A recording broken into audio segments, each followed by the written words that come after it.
Eu perguntei antes se você se imaginava uma terceira via, você já nos respondeu, mas nós temos dois modelos de governo, com resultados econômicos, sobretudo, muito diferentes. O governo Lula e o governo Bolsonaro. Como é que você definiria cada um deles do ponto de vista prático? Eu não acho que foram dois governos com resultados econômicos muito diferentes, não. Paulo Guedes e a Fernando Haddad são iguais? Não vou ficar trabalhando com marcas, vou trabalhar assim, são dois governos que não aplicaram... Não, mas não as marcas, os resultados. Os resultados, o crescimento econômico dos dois não foi muito diferente. Na verdade, se eu for falar só em números nominais, o governo cresceu mais aqui. Ele não teve uma crise, ele pegou agora um efeito pós-pandemia superior, que ajuda todos os países que saíram da pandemia. Dito isso, não é que a gente saiu de um baita de um governo com o Paulo Guedes com grandes reformas. O Paulo Guedes pegou uma reforma da Previdência que já estava sendo gestada no governo anterior, tocou no começo do mandato do Bolsonaro, com o Congresso ajudando. Depois ele não tinha ideia de uma reforma tributária, chegou a balbuciar uma reforma administrativa, e ficou mais ou menos por isso mesmo.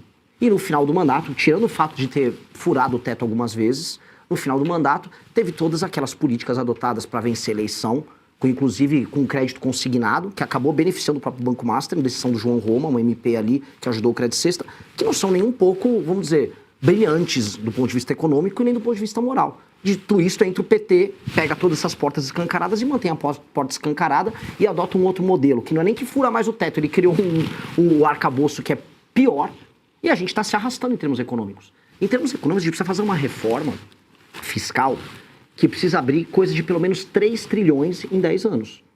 Nós precisamos andar com essa reforma. A gente, do ponto de vista fiscal, vai ter que encarar uma série de problemas que os pré-candidatos não estão tendo coragem de falar. Vou dar um exemplo. A desindexação, tanto da aposentadoria quanto do BPC, do salário mínimo. Hoje o salário mínimo aumenta, automaticamente aumentam esses demais. E o Brasil, eu acho que é o único país do mundo que faz isso. Por isso que a nossa aposentadoria, mesmo o Brasil não sendo um país tão velho, ela custa tanto. Isso é impopular. Os demais pré-candidatos vão falar em fazer. O Flávio correu e falou, não vou fazer. Então vai fazer o quê? Não vai precisar fazer. Vamos precisar fazer uma nova reforma da Previdência, paramétrica, mexendo nos privilégios. Vai precisar fazer. Os demais estão falando? Porque precisa. A gente vai estar falando agora, por exemplo, em cortes de privilégios? Sim, mas e mexer, por exemplo, em renúncias fiscais de quase todos os setores possíveis? Estão falando em fazer? Vai precisar mexer, incluindo Zona Franca de Manaus. Direita e esquerda vão lá fazer campanha no Amazonas. Eles estão falando que vai precisar mexer na Zona Franca de Manaus, que custa dezenas de bilhões todos os anos por orçamento brasileiro? Ninguém está falando disso. E nós vamos precisar falar, porque senão a gente não faz uma reforma profunda e depois a gente fica todo mundo reclamando, o imposto tá alto, tá alto. Direita reclama muito e esquerda, mas para poder baixar o imposto vai ter que fazer essas reformas. Alguém avisou o eleitor que se quiser cobrar lá o IVA, o IBS, vai precisar, uma alíquota menor, vai precisar fazer um monte de reforma muito profunda. Eu estou falando, e mais do que falar, eu já protocolei com o Kim Kataguiri, ano passado, uma PEC que endereça essa questão. É uma PEC de reforma fiscal com os melhores modelos internacionais para a gente colocar o Brasil numa rota que a dívida brasileira não estoure. Isso é fundamental. Para muitos é impopular. Eu não Vai anular a última reforma tributária? O senhor manteria essa reforma? A reforma tributária, ela não funciona, ela está com uma alíquota muito alta, porque foram colocadas muitas exceções nela e muitas burocracias. A beleza de um modelo que unificaria, vamos dizer, os impostos estaduais, acabaria com a guerra fiscal, que é um modelo que acontece em quase todos os países, ele foi, como sempre, ao passar pelo Congresso, deturpado pela pressão de vários setores. E aí ela ficou uma reforma manca e ruim. A gente tem que corrigir a reforma. Um modelo que tem esse imposto estadual único, que você não tem as guerras fiscais, é bom. Agora, ele foi deturpado, como quase tudo acontece com o nosso Congresso Nacional. E ele foi deturpado por pressões setoriais das mais diversas. Eu reformaria ela para tirar essas deturpações, para aí sim, a gente ter, vamos dizer, um modelo simples, claro, e eu fazendo uma reforma fiscal, poder baixar as alíquotas. A gente só vai poder baixar as alíquotas, como todo mundo fala, e os estados poderem baixar, de maneira clara, fazendo reforma fiscal. Do jeito que está, todo mundo que prometer, eu vou chegar lá e vou baixar imposto. Como? A dívida brasileira está estourada.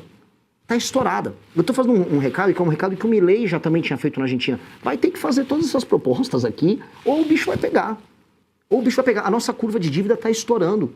Os mercados internacionais estão vendo isso. E o Haddad, a estratégia dele, através do arcabouço, você fala assim, não, vamos segurando a onda, porque a gente vai tacando aumento de arrecadação, e com o aumento de arrecadação a gente vai se virando. Uma hora não vai ter como se virar. E na verdade essa hora está chegando já já. E como não há responsabilidade da parte dos maiores candidatos, estou colocando aqui hoje quem está liderando, o Lula e o Flávio, em tratar do tema, os dois não falam do assunto, eu vou falar, porque alguém precisa falar. vai precisar reformar todas essas coisas e já um dos dois pode querer meter um estelionato eleitoral, que é ir para uma eleição e não falar sobre isso. O eleitor está sabendo que vai precisar fazer todas essas medidas? Eu estou avisando o eleitor, vai precisar.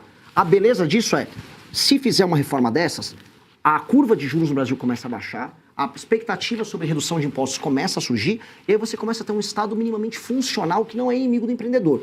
Isso mais uma agenda de competitividade, que também deveria ter passado no governo anterior, esse aqui eu nem conto, porque eles estão falando agora em eles querem diminuir a capacidade produtiva nossa na marra, que é tirar o pouco que resta de indústria do Brasil do circuito internacional das cadeias globais de produção. É o que o PT está querendo fazer. Está se referindo ao fim da escala 6 por 1.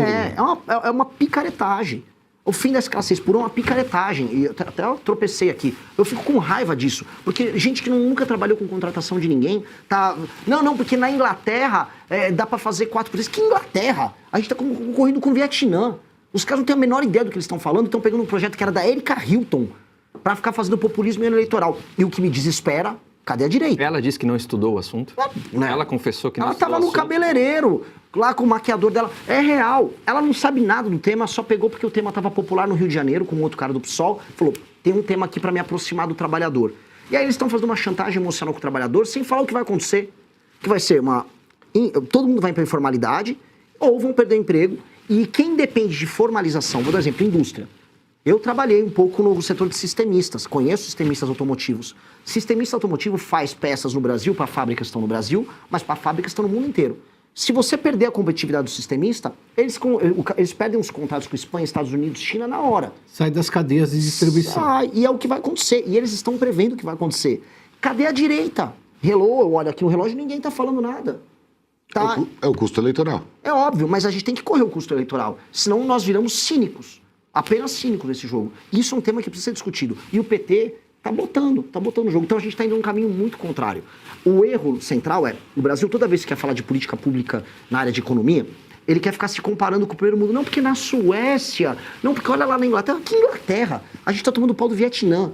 Botsuana passou a renda per capita do Brasil. Produtividade. A gente está tomando pau do México. A Índia está dando um pau na gente. A Índia, inclusive, ultrapassou a gente em saneamento baixo. Tomando pau da Índia em todas as áreas. E a gente quer se comparar com a Inglaterra. Quem cuidaria da economia no seu governo? Definitivamente eu não vou chamar nenhum pistolão do mercado financeiro. Não tem que ser pistolão do mercado financeiro. Até porque o mercado financeiro, vamos lembrar que boa parte dele estava vendendo um Banco Master aí nos últimos 2 anos. Não confio na grande previsibilidade do mercado financeiro. Estaria gente, do ponto de vista, vamos dizer, de uma agenda para o mercado, gente firme? Sim. Estou tendo conversas interessantes, sim. Mas eu quero gente inteligente para entender, o papel da economia com a soberania. 2, o papel da reforma fiscal para abrir espaço de investimento para tudo que a gente precisa fazer no Brasil. E aí eu poder discutir com vocês desfavelização, que para mim é um tema central para a gente tornar o Brasil um país sério. Não só de desfavelização física, mas de desfavelização mental. O Brasil que é um país que está se favelizando mentalmente. E o uso da tecnologia de ponta no momento em que o mundo vai entrar todo na inteligência artificial. Então, se eu não trouxer alguém que entenda muito de tecnologia, que entenda muito de IA, de terras raras e de reforma fiscal, e que seja íntegro, eu vou estar enganando a galera. Falar só, vou pegar um pistolão que está aí em uma dessas empresas de mercado financeiro. Não vou fazer. Não vou fazer. Quem vendeu o Banco Master, falou que o título do Banco Master era bom, não põe o pé no meu Ministério da Fazenda, ponto. Porque isso foi meter o estelionato nos clientes.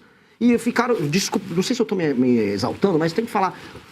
Ficaram lá, clientes, ganhar o Tarcísio, apoiava o Tarcísio, aí não foi. Não, agora é o Ratinho, não foi. Fiquem tranquilos, vem o Leite, não foi. Agora era o Zema ou o Caiado. Qual é? Então, cada hora atrás de um candidato, não consegue se decidir? Estão sempre fazendo um trade em cima disso. Eu não vou trabalhar com esses caras, não vou trabalhar em cima de gente que vende previsão, mas não entrega resultado. Mas tem hoje alguém que orienta o plano de governo do senhor para a economia? Eu tenho um time com 200 pessoas que trabalham com o nosso plano no nível amarelo e me consulto com gente como, por exemplo, o Tony Volpon, que foi do Banco Central, uma das pessoas mais brilhantes que eu conheço.